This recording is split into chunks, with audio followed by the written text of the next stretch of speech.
अभी आप सुन रहे हैं आर रिकॉर्डिंग स्टूडियो से। सबके दैछा तू मोटर कार कि अपने रह चाहती सवार कने विचार कर बाबा हो कि अब तू थार चढ़ बाबा हो कने विचार कर।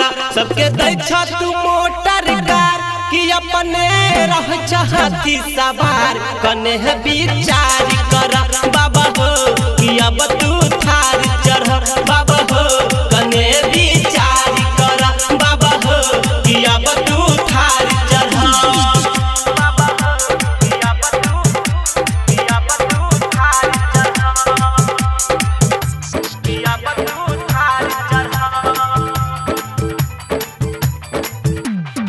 सृष्टि के छह रचनाकार सबटा तोहरे देन छ सबटा तोहरे देन छ। तोरे कृपा से अहि धरती पर बस गहरी ट्रेन हो।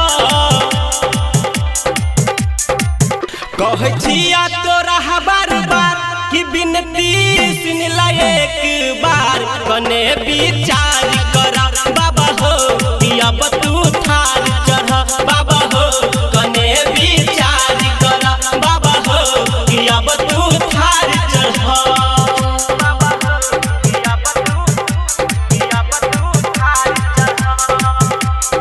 बोलो बोलो बाबा विश्वकर्मा की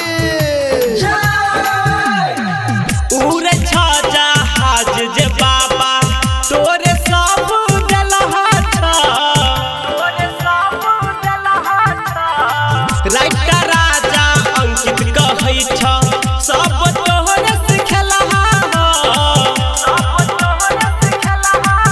मन हमर एगो बात न करह बाबा कोनो लाथ कने विचार कर बाबा हो कि अब तू थार चढ़